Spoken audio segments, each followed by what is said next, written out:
These rotary wing war machines don't just provide air support. They dominate the battlefield from above with firepower that can level entire enemy positions in seconds.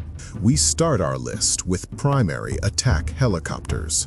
AH-64 Apache, the original tank killer that changed warfare forever. This beast first flew combat missions in 1986 and brought night fighting abilities that nobody had seen before. It hunts armored vehicles in complete darkness using infrared sensors, carrying 16 Hellfire missiles that can punch through the heaviest tank armor from over 5 miles away.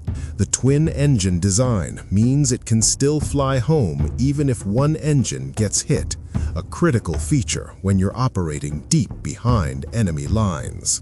AH-64D Apache Longbow, the radar-equipped evolution that made the Apache even deadlier. That distinctive dome sitting above the rotor blades isn't just for show. The Longbow radar can track 16 targets at once and automatically figure out which ones are the biggest threats.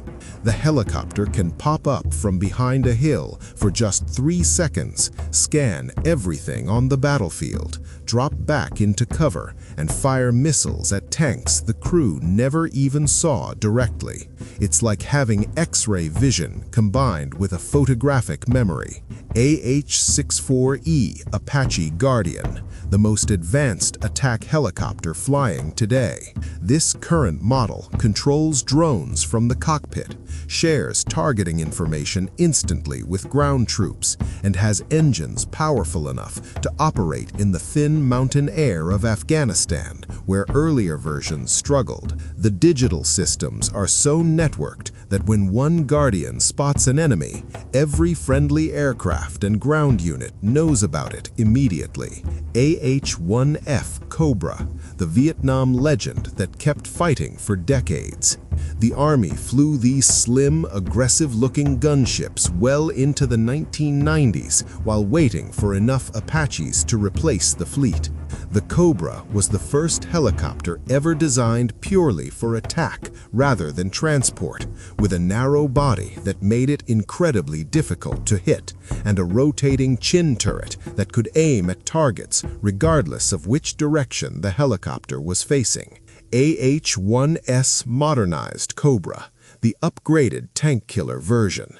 The Army added a bigger engine and 8 TOW anti-tank missiles to transform the Cobra from a gun platform into a genuine armor destroyer. Those TOW missiles used thin wires to guide them to the target, allowing crews to steer the missile in flight and hit enemy tanks from over 5 miles away. AH-64 Comanche, the stealth helicopter that never made it to war. This futuristic design was supposed to revolutionize attack aviation with radar-absorbing materials and retractable weapons bays like a fighter jet.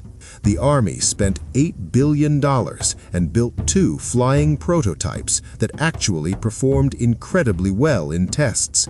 But the program got canceled in 2004 because the cost kept rising and the wars in Iraq and Afghanistan needed conventional helicopters immediately.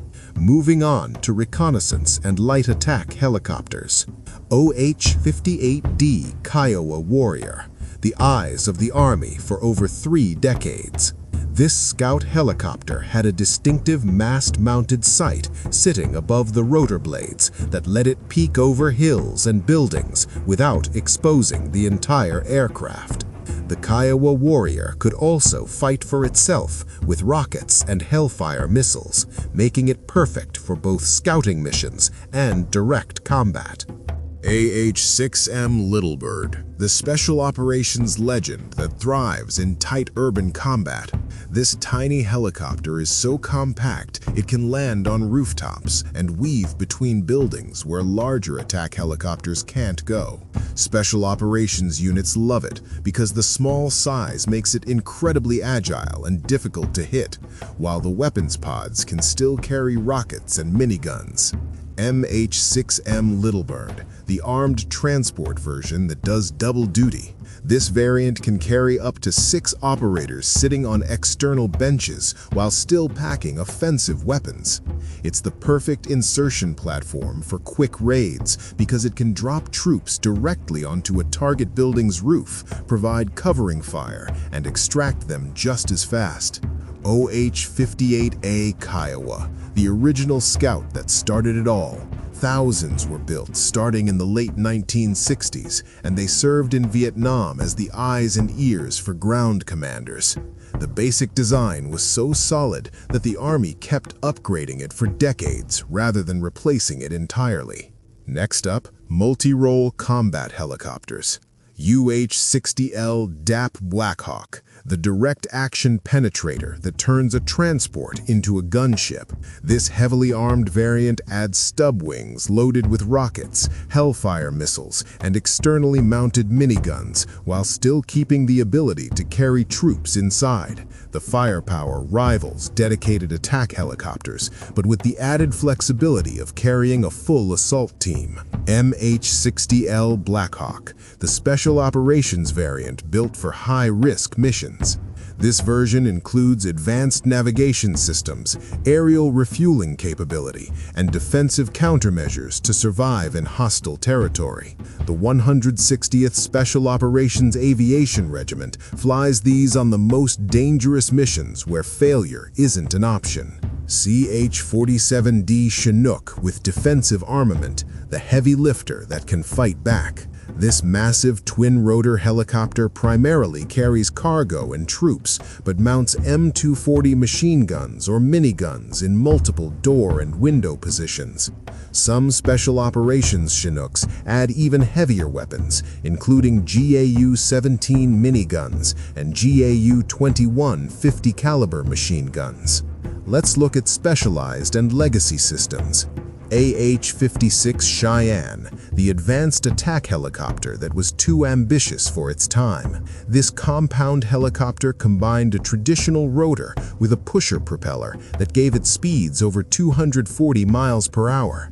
The Army canceled the program in 1972 after spending massive amounts of money, choosing instead to focus on the simpler and cheaper Cobra design. UH-1I Iroquois Huey in armed configuration, the Vietnam icon that defined helicopter warfare. The Army equipped thousands of these with door-mounted M60 machine guns, rocket pods, and grenade launchers to provide fire support.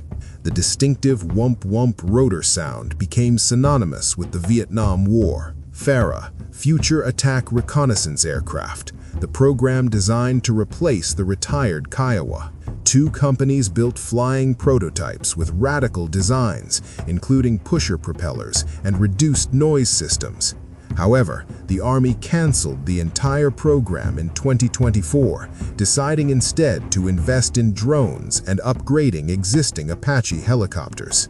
Finishing off with weapons systems and armaments. AGM-114 Hellfire missile, the primary anti-tank weapon for nearly every Army attack helicopter. This laser-guided missile can destroy heavily armored vehicles from over 5 miles away, using a shaped charge warhead that punches through the thickest armor plating. Hydra 70 rocket system, the area weapon that saturates targets with explosive firepower. These 2.75-inch rockets come in pods of 7 or 19 and can be loaded with different warhead types. M230 chain gun, the 30mm automatic cannon mounted under the Apache's nose that fires up to 625 rounds per minute. M134 minigun, the monster that fires up to 4,000 rounds per minute from Blackhawk doors. AIM-92 Stinger air-to-air missile, the defensive weapon that lets attack helicopters fight enemy aircraft. GAU-19 50 caliber Gatling gun, the heavy machine gun mounted on special operations helicopters for devastating firepower. AN-APG-78 Longbow Radar, the millimeter wave system that can detect and track over 250 targets simultaneously. AN-AAR-57 Missile Warning System, the defensive sensor that detects incoming threats and automatically deploys countermeasures to save aircraft and crews.